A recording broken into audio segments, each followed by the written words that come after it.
E aí, a gente iniciar isso aqui. Hoje a gente vai falar novamente sobre os algoritmos mais básicos de Reinforcement Learning. Com o paper novamente do Zaba Pesvari.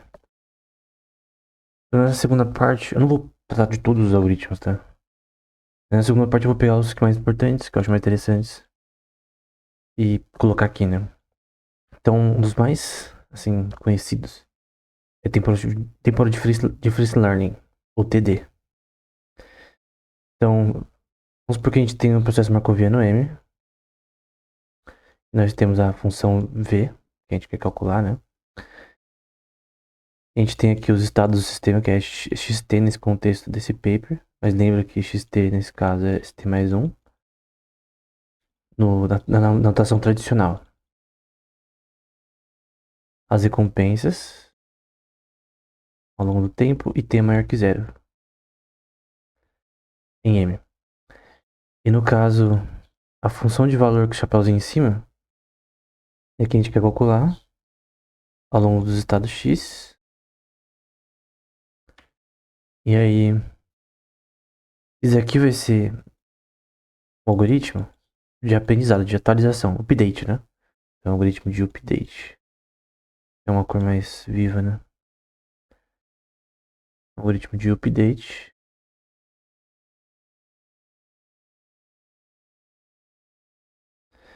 Que vai ser delta t mais 1.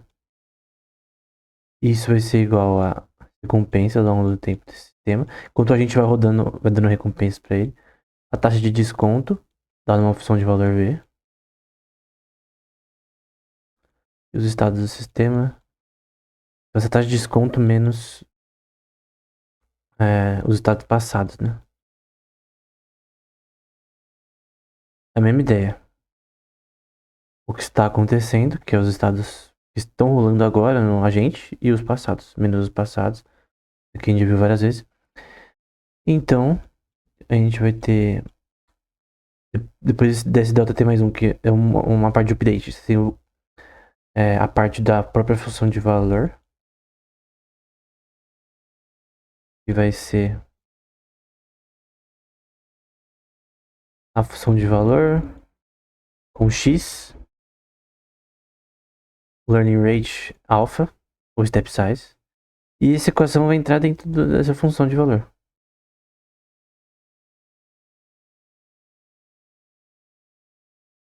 Tendo esses elementos dentro disso. X é igual a xt no caso, né? Ao longo do tempo. Esse daqui é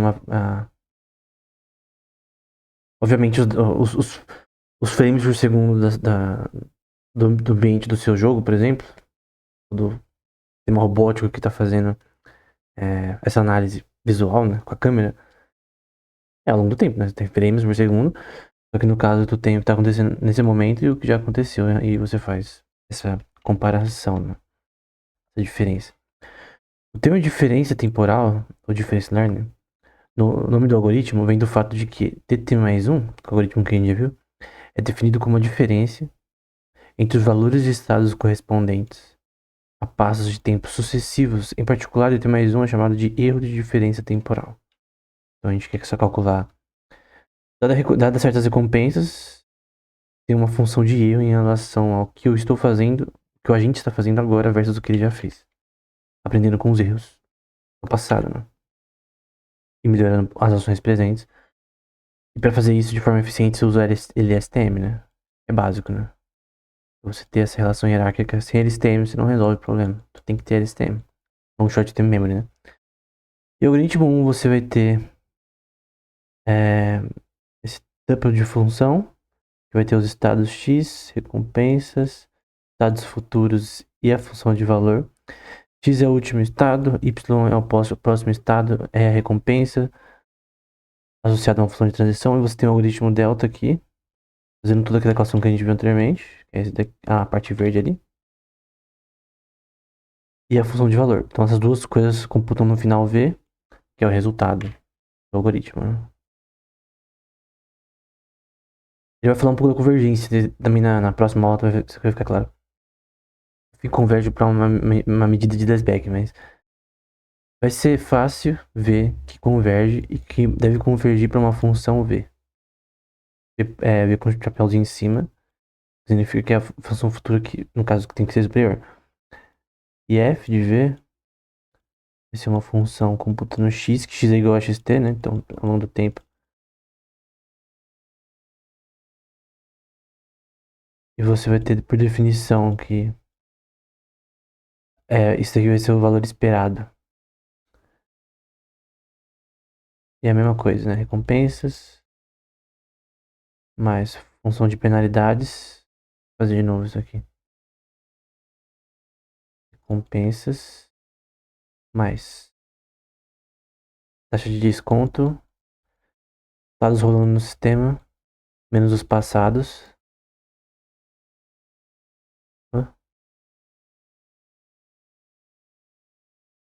Menos os passados. Condicionados aos estados em si. E aí, com essa pequena mudança, o algoritmo pode ser uma observação de sequência de forma que dessa forma aqui, né, que você vai ter os dados, o input em si, recompensas, estados futuros, e vai ser uma cadeia de Markov ergódica arbitrária. Você tem uma aproximação para os estados futuros, né, de uma probabilidade do que você deve fazer. Então, esse daqui, basicamente, ok, aqui meu sistema tem que probabilisticamente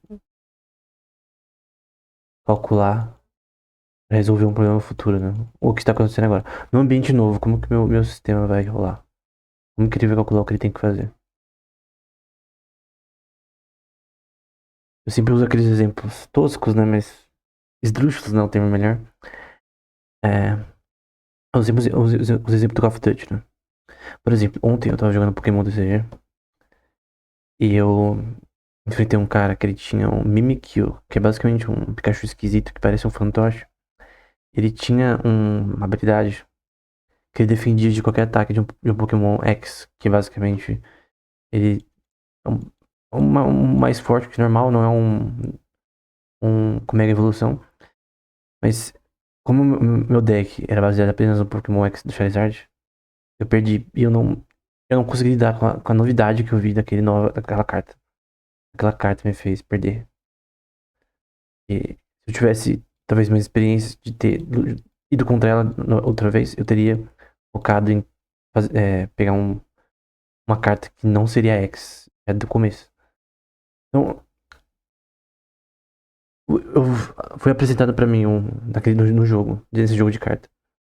Um ambiente novo, um ambiente não, uma situação nova. E eu não consegui lidar com ela. E ficar atacando com um Pokémon X várias vezes. Eu pensava que uma hora ia acabar. Mesmo que eu li a carta, tava fazendo isso. Então, a questão é, como que você lida com uma ação, um inimigo ou um agente lidar com uma coisa totalmente nova, né? E a questão é, a gente não quer só que ele aprenda com os erros, a gente quer que ele aprenda durante uma partida ou durante um sistema robótico rolando, andando por aí no mercado, fazendo compras. Vamos supor que esse é o foco do seu robô. Que ele melhore o mais rápido possível. Na mesma situação de aprendizado. Então, aqui a mudança que ele vai ter, que ele vai usar os estados futuros como base agora aqui. Que é Y, né?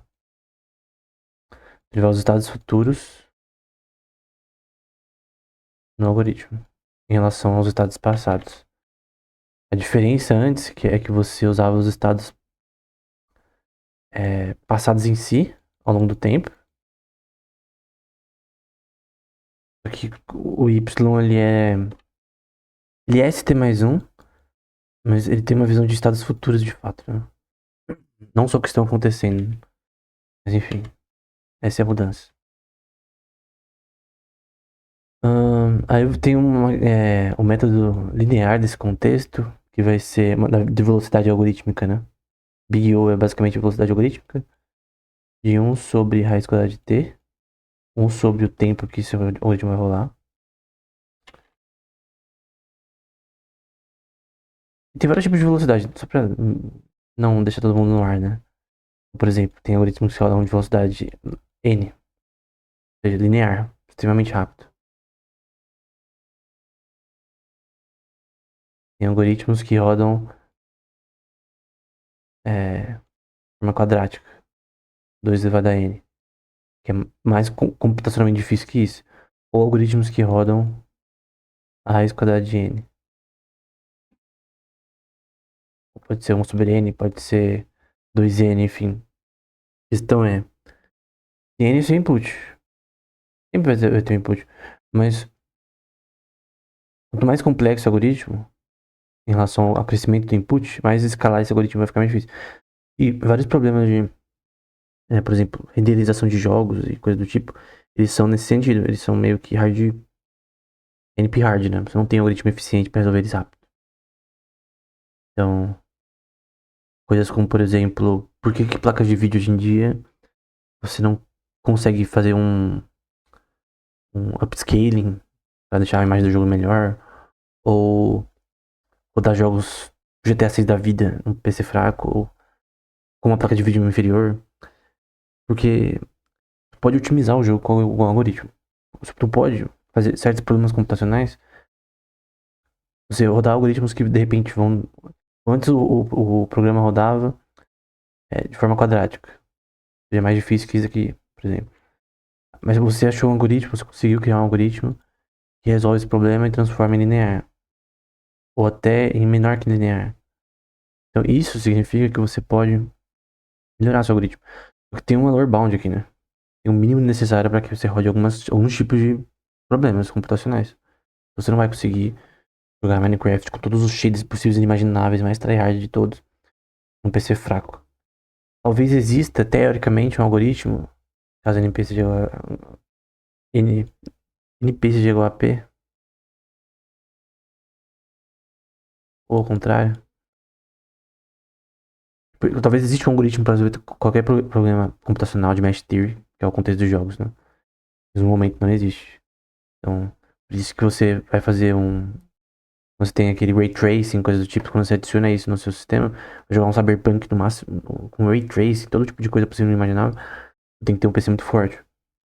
Porque computacionalmente, o input ali é brutal de grande e computar aquilo ali é computacionalmente complexo. Obviamente. Tem até um mínimo de dissipação de energia necessária para computar aquilo, né? Tem uma lower bound também física, né? O limite de Landauer. Mas enfim. Aí vamos. Aí aqui acho que aqui é a mesma merda, não tem por que fazer isso aqui. Aqui é a taxa de desconto. Só que vai ter uma diferença, né? Ele vai dizer. Vamos supor que eu tenha T de K, com K sendo maior que zero.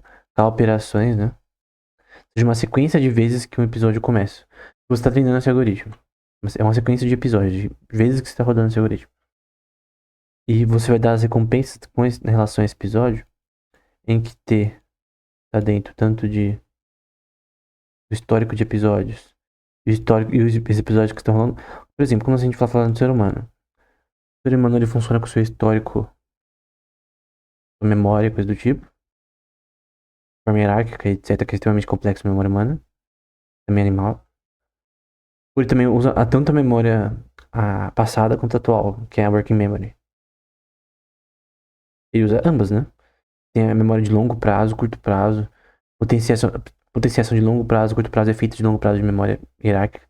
Então o ponto é, o ser humano ele tem ambas essas coisas. Ele tem, tipo, quando você não está dormindo, as coisas estão rolando agora. Tipo, você está formando memórias agora. Então você tem que ter as duas. Você tem que ter a relação de memória episódica passada e atual, de certa forma. Então você vai ter aqui uma soma com S igual a T. Os estados do sistema igual ao tempo rodando nele. Que vai ser igual a TK de T mais 1. Que vai ser o tempo que você vai rodar esse algoritmo. E ao longo de N episódios, de S menos T, dados menos o tempo rodado nesse sistema. Então, número de episódios menos o tempo rodado, que vai ser igual a RS, recompensa ao longo desses estados. Então,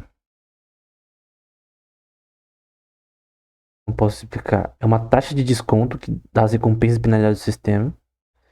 Que a adição é uma forma de colocar um número. Vamos supor que aqui é um número de episódios. Vamos supor que aqui é 1000 episódios.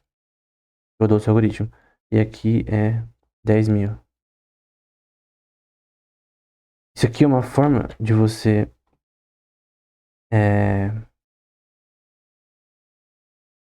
ter uma relação de episódios que foram computados ao longo do tempo. Então, em que, em que,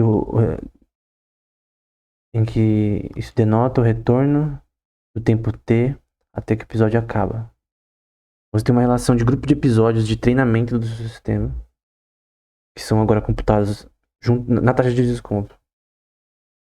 Então, esse é uma questão temporal em relação ao quanto de você dividir as taxas de treinamento entre epoques de vários episódios.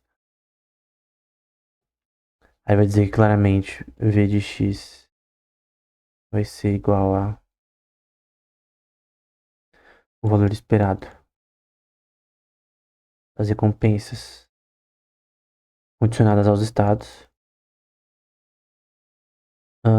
E aí você vai ter essa equação aqui que a sua função de valor futura que você quer calcular para melhorar seu algoritmo vai ser ela em si, ao longo do tempo passado, mais a taxa de aprendizado ao longo do tempo, mais recompensas, menos a função de valor. Eu quero maximizar. Então, é a soma das recompensas que seu agente teve, menos a maximização do aprendizado, né?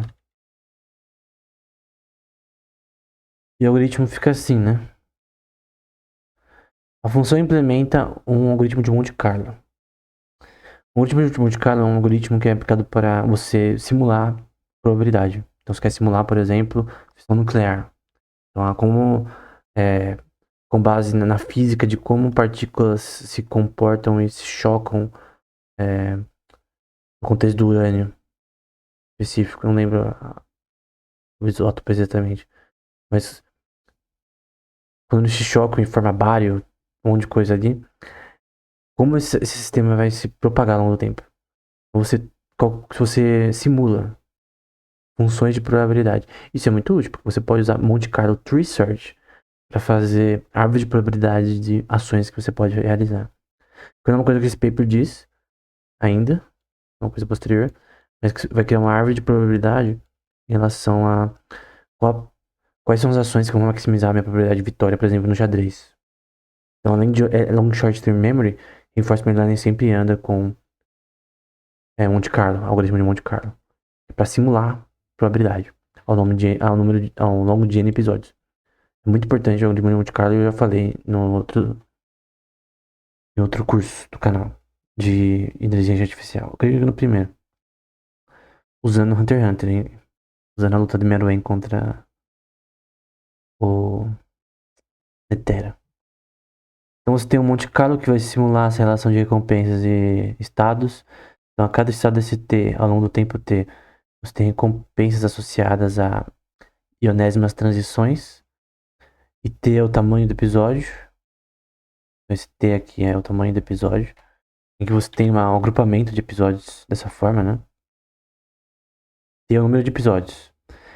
Esse número de episódios. Vou pegar em vermelho agora.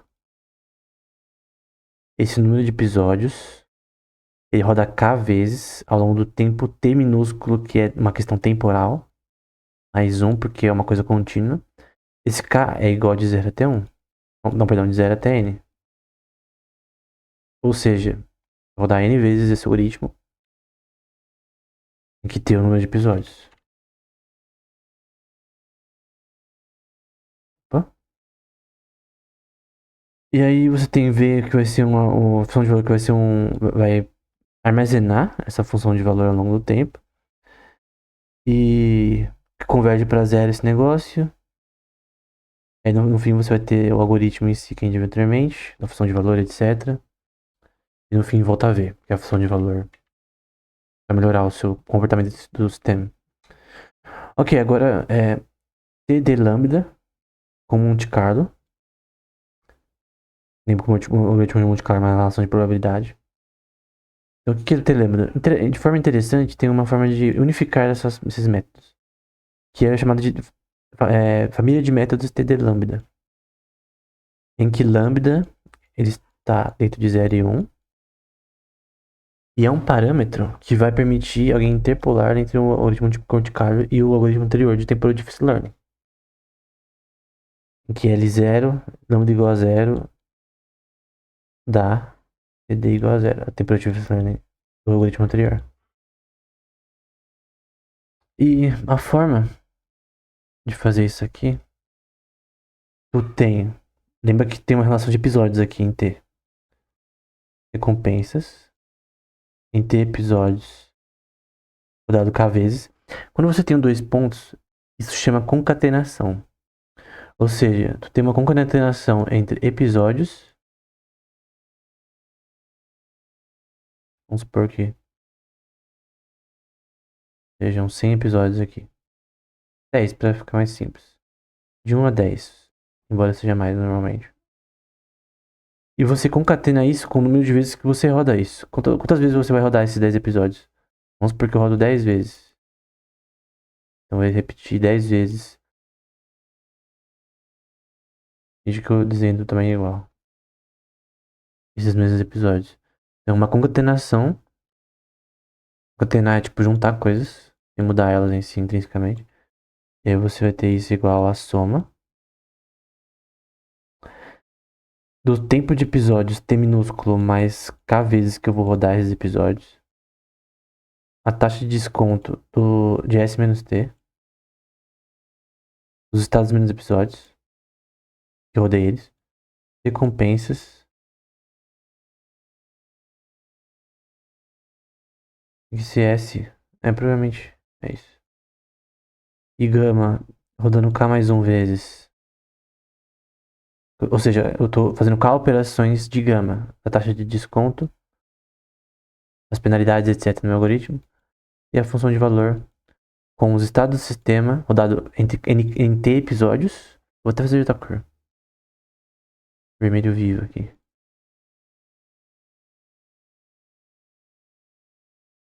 Então eu tenho. Os estados do sistema é X. Rodados em T episódios. Em T episódios. Só que K vezes. Ao longo do tempo. Então ponho mais um. Uma coisa contínua. Tô rodando isso aqui. Então. Essa é a forma que funciona esse algoritmo. Então a diferença é que você tem uma relação episódica aqui. Também você vai unir isso aqui com o algoritmo de Monte Carlo. Você une a relação episódica e o algoritmo de Carlo. Aí você acumula traces, vamos dizer, né?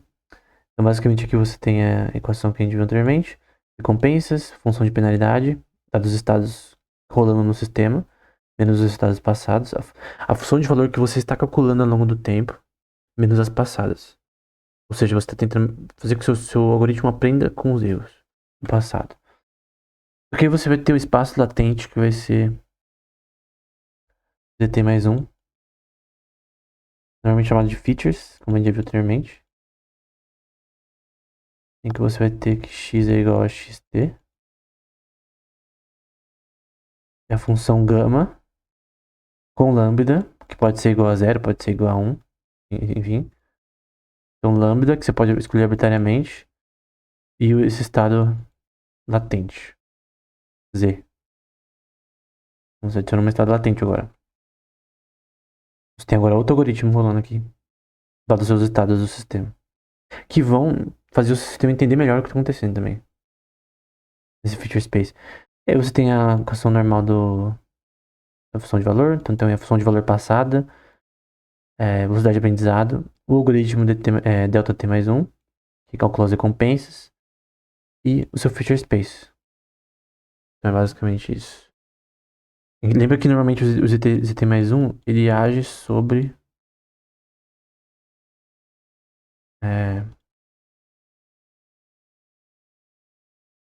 sobre os estados do sistema, que eu vou colocar um X aqui para não confundir ninguém. Que normalmente é denotado como φ. Vou pôr φ de z, provavelmente assim. É um espaço característico que caracteriza. Pensa em algo como você entender melhor os estados do sistema. É isso. Então, por exemplo, quando olha para uma imagem, vamos supor que não seja um ser humano. Você entende, você como ser humano, você aprendeu a entender imagens e até da forma que Deus nos criou. A gente tem uma relação de expressão genética básica que nos permite a capacidade de inteligência para aprender a reconhecer objetos, pessoas, etc. A capacidade de aprender, que a gente chama de inteligência, que para todo mundo é igual no geral. Saudáveis. Agora, o grande ponto é que eu preciso sim de uma relação de algoritmos que entendam, por exemplo, o que está na minha frente é um copo, que o copo é diferente da mesa, que é diferente do computador. Tudo isso são relações de visão computacional que nosso cérebro faz muito bem, mas que é muito mais complexo do que parece. Então você simplesmente olhar para qualquer coisa e conseguir distinguir coisas, reconhecer pessoas, é um milagre de Deus em relação a visão computacional e como o cérebro funciona. Então, o ponto é que esse feature space representa isso, entendimento sobre os estados no geral. É um algoritmo de TD lambda. X é o último estado que já rodou, né? Y é o próximo estado. R recompensas imediatas associadas à transição. Então, vai dando recompensa ao longo do agente andando. V é a mesma coisa de antes, ele armazena funções de valor. Tem a calculação do delta e um loop. Todo x em x você tem o cálculo do seu future space e a função de valor. No fim você retorna os dois. Você quer melhorar z também, porque z ele vai melhorar. O x tem mais um. O entendimento do sistema. A minha visão de explicar isso, né?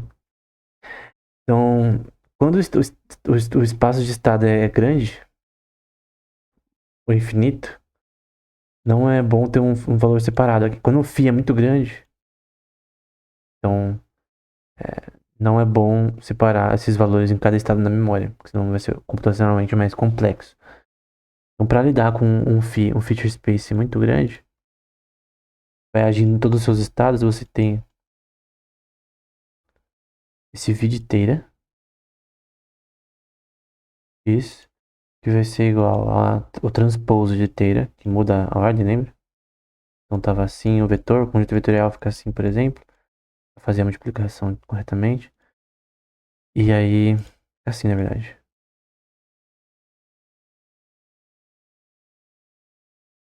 E aí você tem o φ, né? Que é o feature space. Em que θ está dentro dos números reais, naturalmente. Que é o valor. Θ não está associado às recompensas, necessariamente. E φ é o mapeamento dos estados para os números reais. Que é o output que a gente tem normalmente nesse sistema, nesse ambiente. Então, φ é um mapa que melhora o entendimento dos seus estados. Então, o sistema robótico está com uma câmera olhando uma paisagem, ele melhora o entendimento daqueles estados ao longo do tempo. É um mapeamento para números reais, né? E eu dizer aqui, os feature space de x e φ, então, os features do estado, aqui são os estados do sistema,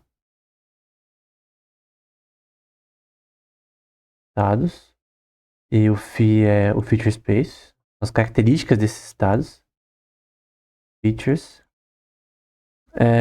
Você tem uma função com propriedades ionésimas aqui, em que vai ser igual de 0 até n, tá? Desse mapeamento até números reais. Então você tem n φs que calculam n estados x, é grande ainda, dentro do seu ambiente e mapeia isso para números reais, com o objetivo de melhorar seu entendimento dos estados do sistema, representando esses estados de forma melhor, né? Então, vamos supor que em X eu tenho N estados, K estados, na verdade. Isso aqui é uma interseção, tá? Então, X global tem uma interseção com vários estados, né? Aqui são os estados do sistema. Então, você tem dentro do conjunto global vários estados. Então, dentro dos frames por segundo possíveis do a gente treinando no jogo, você tem N grupos de episódios possíveis, né? Então, você tem um mapeamento de φ de enésimas dimensões de X para números reais de D dimensões, ionésimas dimensões, e você quer extrair desses estados as características dele. Das imagens, tu quer entender dos estados do sistema, então tem uma bolinha fazendo esse comportamento. Eu quero entender, extrair características desses estados. Você tem um algoritmo para isso, para melhorar o entendimento desses estados. Que você vai chamar isso de tensor product. Que basicamente uma matriz enorme que tu faz representa dessa forma. Só uma matriz enorme, multiplicativa. A de tensor para ficar mais fácil, porque ela é bem grande. Então você vai ter o produto tensorial e o extrator de características de decomponentes. Então eu tenho decomponentes dentro dessa imagem, esse vídeo, com frames por segundo. Dn componentes. Eu quero que desses componentes eu quero extrair N características. E as características vão implicar em mudanças nos meus estados do sistema. É X. E aí, você vai ter no fim um conjunto enorme de φ, né? Eu vou desenhar aqui só por desenhar mesmo. Então vou ter N ionésimos. Ele tá indo ainda mais para particular. Você tem N ionésimos φs dentro de X. Dentro dos meus estados do sistema que descrevem as minhas imagens, eu tenho ionésimas características que eu quero extrair. Você descreve elas dessa forma. Agora você tem um índice em cima também, né? 1 até N. Tô dando K vezes, né? Fiz K. Que significa que eu tenho N estados rodando. Então vamos resumir tudo nisso aqui, né? Fazer bem grande agora.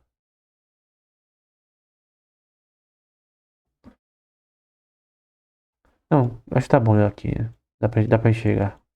Pô, pus preto, não vai dar certo. Ai, merda. Pronto. Então isso aqui significa que você tem N estados possíveis nas particularidades do seu... das características da sua imagem. Do grupo de imagens, né? Porque é um vídeo que a gente tá falando. Falando de sistema que um sistema robótico, ele trabalha com imagem, trabalha com frames por segundo. Em que você extrai agora todas as características possíveis desse sistema. E no fim, vão virar números reais. Então, é interessante, porque isso daqui vai virar números reais. E o seu output também vai virar números reais. A função V, por exemplo. Então você tem duas coisas sendo calculadas para melhorar o seu aprendizado. Para melhorar o entendimento do sistema, do ambiente, para melhorar as suas ações. E você tem que entender não só que ações você deve fazer no ambiente. O sistema robótico não tem só entender as ações que ele deve fazer, mas o ambiente em si. Que é o mais importante, na verdade. Porque se você não entende como o tabuleiro de xadrez funciona, onde estão as peças, etc., você não consegue fazer nada. Então essa é a ideia de Feature Extraction. Aí ele vai falar aqui novamente sobre básico sobre tuple ali de estados e função de transição. Eu vou fazer de novo só pra... Então, essa aqui vai ser duas possibilidades que você pode realizar. Dois tipos de coisas que você pode realizar, que é os estados do sistema e a função de transição. E D, que são os dados que você vai ter para você extrair coisas. Vai ser X estados e R ter mais um recompensas. No maior que 0T, obviamente. Se o sistema tá rodando, já é maior que 0T, né? Obviamente, os episódios. Escolha uma função paramétrica aproximada. V de teira, no que teira tá dando números reais. Tal que para teira nos números reais,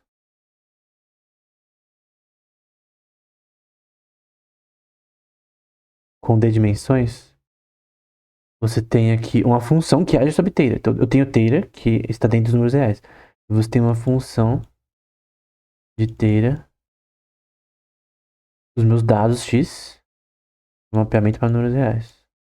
Tal que meu gradiente de teira e V, que é o meu cálculo de erro, minha função de achar gradientes aqui, achar as partes mais baixas de funções não convexas, existe X dentro de X. Então tu pode...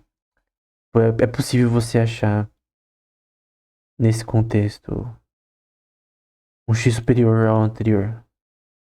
No sentido de entender esse sistema. Então isso aqui é basicamente... A gente já viu antes, né? Uma forma de representar desses de gradiente aqui.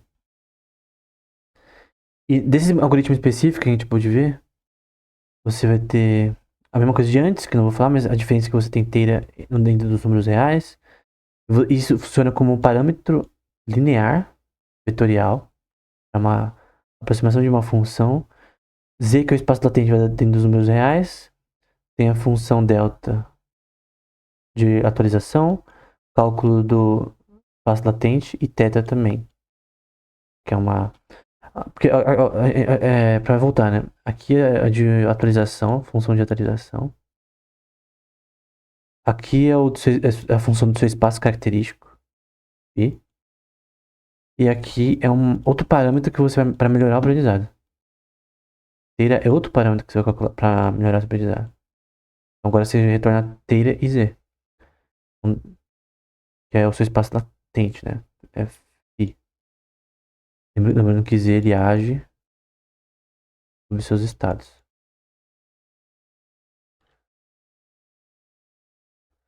Aí o update funciona dessa forma. Essa aqui eu não vou escrever não. Recompensas, função de erro, a função gama da função de valor com teira. Você vê que teira é aqui. E os estados do sistema. Então lembra que teira é um parâmetro para melhorar o seu aprendizado. Então os estados o que está rolando, estados que estão rolando menos o que já rolaram. Do feature space aqui eu vou desenhar. Você vai ter ZT mais um como sempre, agindo sobre os estados do sistema. E o gradiente vai calcular o erro desse sistema. E atualizar esse erro também. Inteira. Os seus dados anteriores. E gama de lambda, né? Que é uma constante que você pode escolher. E por fim, o algoritmo de interação de teira, que é o nosso parâmetro. Que o próprio parâmetro aqui, esse parâmetro ele vai melhorar também. É um valor numérico, por sinal, obviamente, né?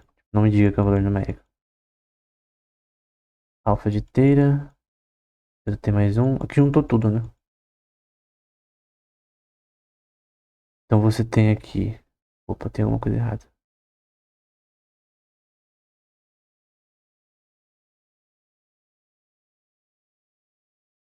Então aqui você tem parâmetro teira,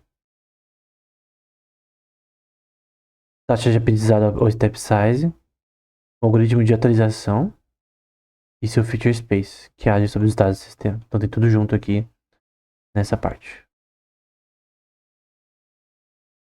Por isso que é calcular aqui teira e z. No caso, é isso daqui na prática. Para ver esse algoritmo é uma generalização, vamos assumir que x sejam os nossos dados. x1 até xd. E você tem aquela mesma equação de antes da função de valor de x. Dos meus parâmetros, né? Minhas features, características. E aí você deve notar que é linear, videira, e que o gradiente de teia da, da função de valor é igual a φ. Ou seja, φ ele é extremamente importante para o seu latent space para o próprio função de erro, né? Então ele vai te ajudar realmente a corrigir os erros desse sistema, agindo sobre os estados do sistema. Então basicamente é isso. E as características agindo sobre N estados. Então você tem aqui a função de erro é igual ao seu espaço característico. Então você vai achar gradientes nesse espaço característico. Caminho para as partes mais baixas de funções não convexas. De funções não convexas. Vou fingir que eu desenhei bem, muito correto isso aqui. Em que você tem N. Até vou colocar o I aqui também. Não.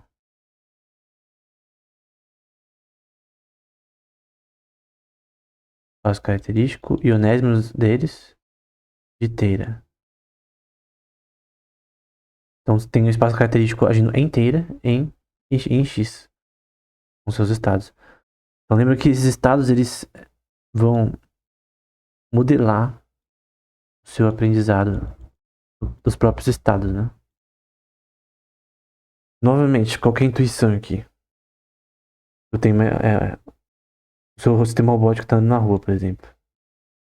Andando na rua, tem a casa ali do lado, tem carros passando. Quais são os seus estados, qual é o seu espaço característico? Tudo, né? Porque ele está associado a X. Esse espaço característico ele está associado a todos os elementos dessas imagens, dessa sequência de imagens que são os frames por segundo. Você vai extrair características desse ambiente e mapear ela para números reais, buscando melhorar essa função de aprendizado dos próprios estados. Ou seja, tu vai melhorar o entendimento do sistema, entre aspas, desse ambiente. Entender melhor esse ambiente. É isso que isso significa. Diz aqui também. Tem uma função de erro para melhorar o seu entendimento do ambiente do sistema. Não é sobre as ações em si. Sobre os estados em si. Ações é outra coisa. Isso aqui não é necessariamente para melhorar as ações do seu agente. É o seu entendimento do ambiente em que ele está. E aí, no fim, vai ser isso daí, que a gente já viu anteriormente. Tu tem ali. Eu vou fazer isso aqui, velho. Recompensas, penalidades, com o parâmetro teira, estados futuros e estados passados com teira junto. Nosso parâmetro de aprendizado agora. Parâmetros são muito importantes no aprendizado, tá? Tem vários algoritmos como ADA, ADA grade, com ADA com momentum, que são exatamente para melhorar o aprendizado do sistema. São chamados de parâmetros, né? Hiperparâmetros. Para melhorar o próprio aprendizado em si. Aqui eles consideram o lambda igual a zero. Vai ser um processo estacionário, aproximado por um valor chamado nil, que pode ser uma distribuição de probabilidade diferente. E aí eles assumem teta zero. Agora aqui é outro algoritmo, tá? Aí você tem que assumir, vamos supor que teira seja zero nesse contexto. O índice dele. Que uma solução existe nesse sistema para soma 22. Acho que é esse daqui que é soma 22. E aí essa minimização de erro vai ser dada por J. Isso aqui é o que você quer achar, tá? O que a gente vai ver nos próximos slides é o que a gente quer achar. Uma função de erro quadrática, obviamente, Vai ter o produto de duas funções, phi e nu, uma distribuição de probabilidade. T e V também, é uma função de valor. Isso aqui é uma função de erro. Tu quer calcular essa função de erro? É possível? Então, para calcular essa função de erro, vai ter uma mudança aqui, né? Aqui é outro algoritmo. dt mais 1. Só que você vai incluir θ aqui. Recompensas. Função de erro com a função de valor. Estados passados. Menos. Não, perdão. Estados futuros menos os passados. Que vai ser igual às recompensas. Mais. Agora, a taxa de desconto. Com θ. Transposto de θ e φ. Porque φ é igual a isso aqui, né? Esse espaço característico na prática. Não é diferente, porque o φ prime. Qual a questão aqui? Uma intuição aqui. Esse φ prime, ele é diferente do φ normal. O φ normal está associado a x. T mais 1. Você concorda? Porque lembra que o x t mais 1, desde a primeira aula que a gente já viu, dessa série, né? Dessa série, desse artigo do Isepesvale, né? X t mais 1 são seus estados anteriores, finais. E os próximos estados são x, é com y, né? Então t mais 1. O yt mais 1 é igual a isso aqui, que é o f prime. São os estados característicos posteriores. Então, se eu tenho os estados característicos anteriores, que é só φt mais 1, vai ser igual a xt mais 1. E os posteriores igual a yt mais 1. Por isso que isso daqui se torna isso daqui, com prime. E aí você vai fazer isso.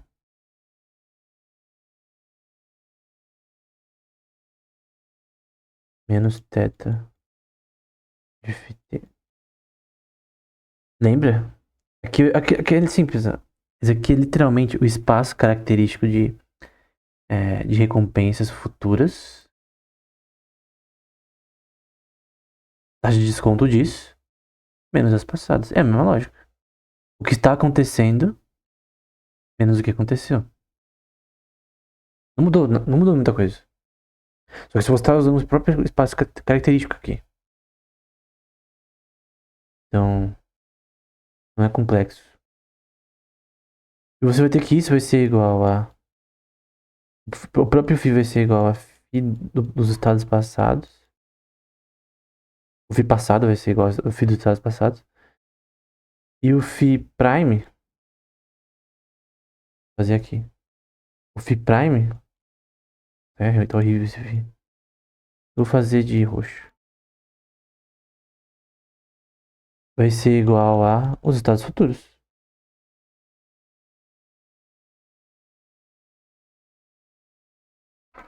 O φ dos estados passados e estados futuros. Por isso que a equação virou isso aqui. Equação final. Você está usando espaço característico itera, porque é um parâmetro para a sua aprendizado na prática. Para a sua taxa de atualização. E aí isso vai se tornar uma função de erro. O parâmetro θ vai ser o valor esperado da meu algoritmo de optimização de teira. Tendo θ como base do meu espaço característico. Você pega o transposto disso para inverter aqui a vetores, como eu já falei anteriormente. Isso pelo valor esperado do φ de θ, pelo transposto do φ de θ. Então lembra que é tipo... Essa matriz φ de θ pode ficar assim. E essa daqui, outra, pode ficar assim, por exemplo. A transposta dela, né? E você faz os elementos, a multiplicação de acordo com essa mudança. E isso também você tem essa matriz de forma inversa ainda. Esse menos 1 quer dizer que você inverte ela também. Eu não sei como ia ficar, mas...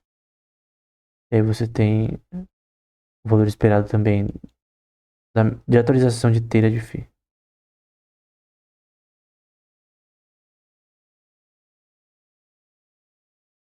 Como eu posso explicar isso aqui? Hum, aqui você tem a matriz transposta, que tá aqui. Porque é essa matriz inicial transposta vezes essa matriz inversa por essa matriz aqui. E no fim é o cálculo de erro que a gente tá vendo aqui. Então, basicamente é a formatação dela. Mas e todos aqui são algoritmos de atualização, tá? Mas aqui é a forma que essa atualização vai ocorrer.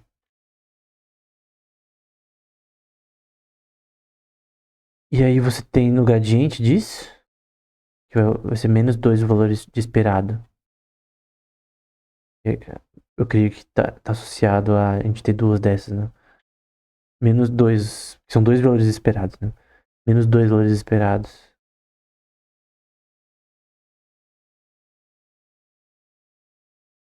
Aquilo vai se tornar isso daqui, do espaço característico de θ menos os estados futuros.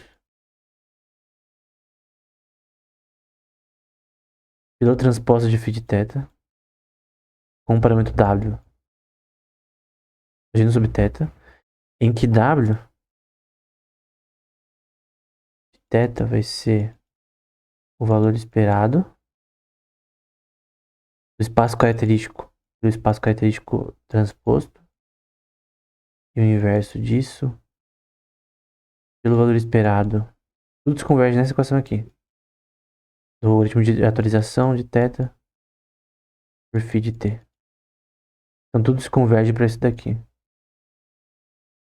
Que é uma forma de expressar isso aqui. Só que o gradiente disso, né? É para expressar o gradiente daquela equação dessa forma aqui. Então é o cálculo do gradiente, da função de erro em si.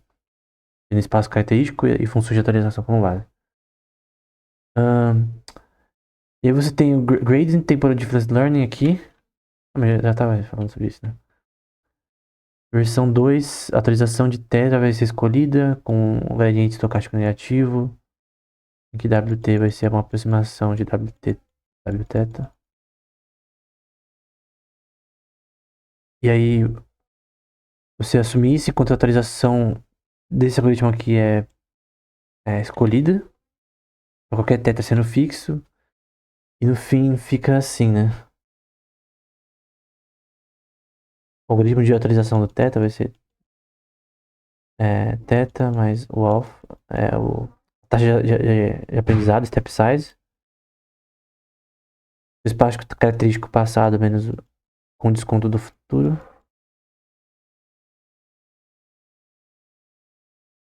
Mesma equação de antes. Isso aqui é um algoritmo de atualização na prática. E você tem adição aqui de um vetor beta a partir do cálculo de W. No fim, é o mesmo fim, né? É uma taxa de atualização. Aí vai se transformar nisso. E no fim é o algoritmo em si, né? Tem X são os estados, Y são os estados futuros, R são as recompensas imediatas, uma função de transição, e tudo que a gente já viu anteriormente, só que com a adição de W, e W está dentro dos números reais.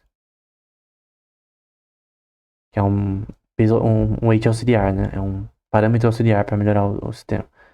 Então você tem, além dos outros cálculos que a gente já viu anteriormente, o cálculo do espaço característico passado e futuro, XY, né? Y é o estado futuro, a taxa de atualização delta, o step size alpha, que também vai mudar, ele vai mudar conforme W muda, de θ, e o W, que é um parâmetro para melhorar a aprendizado. No fim, se calcula θ e W. Então, algoritmo de atualização e um parâmetro para melhorar essa taxa de aprendizado que a gente viu em várias partes da equação final, né? por exemplo. Então, acho que tá acabando. Deixa eu ver quantas faltam.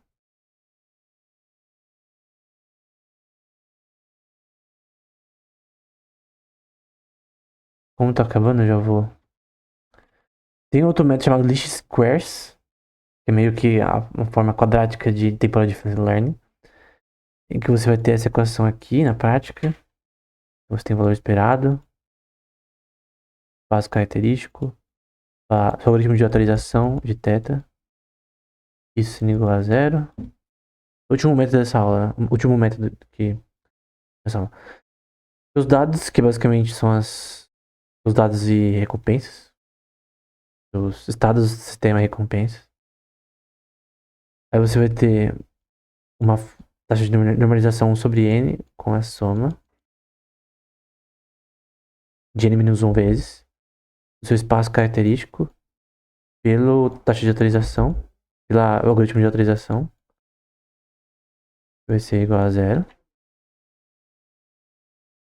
E vai virar isso aqui, né? Em que B é essa equação tendo... Vamos primeiro pro Bn. Esse Bn significa as recompensas ao longo do tempo, dado o seu espaço característico. Então, o seu espaço característico vai mudar as suas recompensas na prática, né? Então, é dado os estados característicos. Então, esse é o Bn, que é a parte da direita dessa equação, e esse AN vai ser igual a 1 sobre N de forma similar.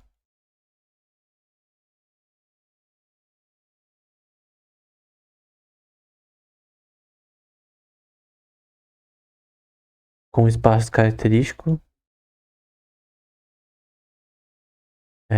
vezes o espaço característico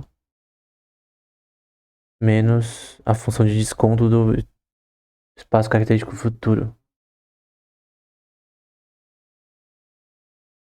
Isso é pelo transposto disso. Vai ser uma matriz transposta. Então, por isso que tá menos 1, talvez. Não, também não. Porque no final vai ser uma matriz. A N vai ser inverso. Vou colocar aqui, ó, menos 1. Em amarelo, vai. No fim, θn vai ser essa equação em vermelho. Inverso disso por Bn. Por Bn. Então, basicamente, a primeira é associada à recompensa do espaço característico, a parte do Bn. E a outra é do espaço característico em relação à função de desconto desse espaço característico. Não sei se deu pra entender, mas basicamente é duas coisas, né? Em que a N é primeiro, obviamente. Mas aqui é primeiro.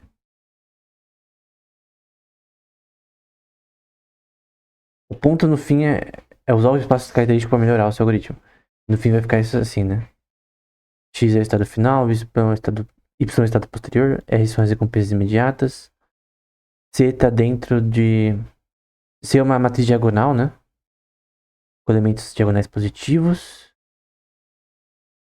Dentro dos números reais. Foi uma adição também aqui. Ter é um parâmetro com aproximação linear.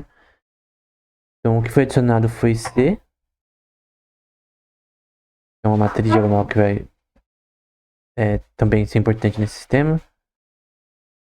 E θ é a mesma coisa. A forma calculada é diferente, né? Aqui os estados passados e futuros. E etc, né? Taxa a função de atualização. Então no fim, C e θ são os valores finais que vai ser dado. Então, no fim eu acho que as coisas são diferentes. Você tem 1 sobre N pela soma do algoritmo de atualização. Aqui o algoritmo de atualização de θ e o seu espaço característico. Lembra que é φ? Então, seu espaço característico é φ. Ia ter mais um, por sinal, aqui. Vou fazer de novo, velho. ZT mais Vanguard. Então esse aqui é o espaço característico. Então é a função de atualização pelo espaço característico que vai mudar o seu aprendizado dos estados em si. Em que isso daqui vai ser igual a soma da taxa de desconto gama, lambda que você escolhe arbitrariamente, pelo espaço característico FIDS. Mas enfim. Basicamente foram vários algoritmos que a gente viu em relação a Deep Learning Learning. Talvez nem todos é tão intuitivo de entender, mas eu creio que o ponto é que eles são várias formas diferentes de você ter o mesmo fim, que é melhorar o seu agente, aprendizado da gente. Os últimos que a gente viu, eles usam mais espaço característico, né? Pra associado a Representation Learning, pra fazer o aprendizado. Que eu acho interessante, né? Creio que é uma adição nesse tema muito importante para o desenvolvimento. Então, creio que no geral é isso.